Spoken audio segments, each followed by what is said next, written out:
Glad we could meet, face to face. Ladies and gentlemen, this is eSportsMonies, ESM, Mac10, whatever you want to call me, and today we're going to be going over my guide to jungling Faceless Void in patch 7.05.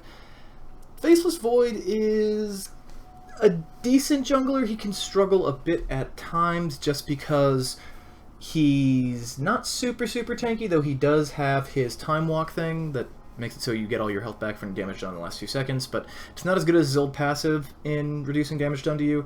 But last time I did a jungling guide for Faceless Void, Iron Talon didn't exist, so a lot more efficient on that front.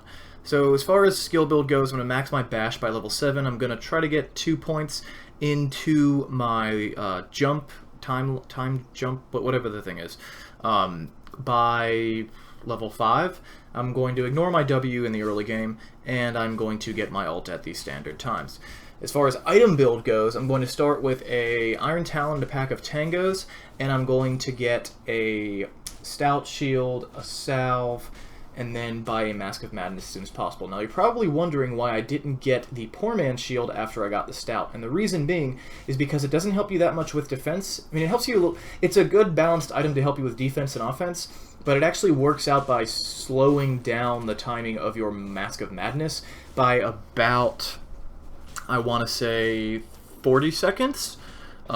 So overall, I think it's slightly more efficient if you get that mask, but the thing is, Mask of Madness is an incredible item on Faceless Void, because normally with these jungling guides, I'm working you up to a point where you have items that are suitable to let you farm, or I'm working you up to a point where you have items that are suitable to let you fight. Mask of Madness does both. It lets you farm way more effectively, and it lets you fight. It is such a great item for its value on this hero, especially combined with the double damage that the Bash does in Chrono. So we're going to rush the Mask of Madness, and then we'll usually be about level 6 when we get that Mask of Madness. So I'm going to recommend jungling up to level 7 so you have a maxed out Bash before you try to gank someone.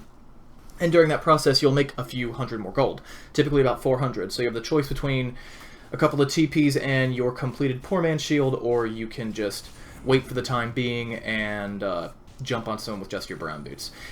Personally, I kind of like the brown boots more, but you do get 6 agility from the Poor Man's Shield and a little bit of durability. But let's be real, you're not going to escape anyone if you don't have brown boots early on, unless you jump them really close to one of your towers. So we're going to try to grab every single bounty rune that we can, and we're going to be choke pointing for a much longer period of time than most heroes. The purpose of choke pointing, it doesn't actually slow down the speed you kill the camp really, but it reduces the amount of damage done to you. And because Void is a decent damage dealing hero that is rather fragile, we're much more concerned with not dying. We're a little more concerned with not dying than we are with killing the creeps. So I used that little jump there just to reduce that last chunk of damage that was done to me by the Alpha Wolf. But yeah, basically we're going to choke point jungle as long as we can. Once we have a Morbid Mask, our concerns about choke point jungling kind of go away, because you get plus 15 damage and then you have the lifesteal from the mask, which is, you know, the real reason you buy it. So we're not going to be as concerned with always choke point jungling as once we get that Morbid Mask. And with just 2 creeps like this, I'm high enough level that I'm not that worried about it. You can wait a pretty solid length of time before you use the Shrine with this guide, but you do want to grab that salve just because you're going to take a decent amount of damage in the early game. And it's sort of becoming a habit of me to experiment with using the salve on a lot of heroes, because getting damaged by neutrals no longer removes it, so you can actually use the salve while fighting, even though I didn't do it in this guide. It's something you can totally do. And again, you can't really choke these guys. I thought about doing it because it would remove the attack from one of the little trolls, but I'm just going to kill the big troll and tank it all up. I've got the mask coming to me in a second, so I'm not too concerned about it. Another thing that kind of offsets the guide is that I will typically use my courier whenever I want in a guide, because I'm playing with bots. You can't actually do that in a real game, but it does add some additional time, because a lot of the time, especially in the early game, if the courier is out and I use it, it's like at a tier 1 tower, so it's got to walk all the way back, pick up the item, and come to me. So it can take a little bit of time, and you have the option of walking back to base if you want to use a base shrine rather than salving.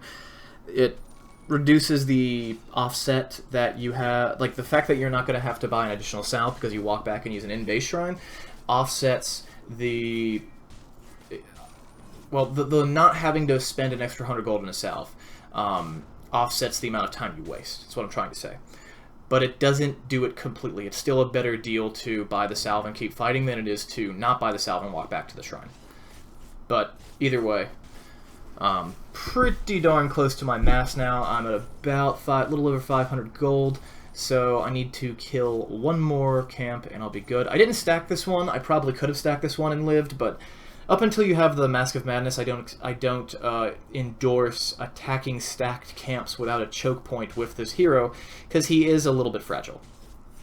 He's a special kind of fragile. So now I've got my Mask of Madness, and I will just continue to farm for a little bit before I go gank someone. And you can gank someone pretty easy with Chrono and level 4 Bash. So thanks for watching my eSportsMonies, ESM, Mac 10, whatever you call me. Don't forget to subscribe, and peace.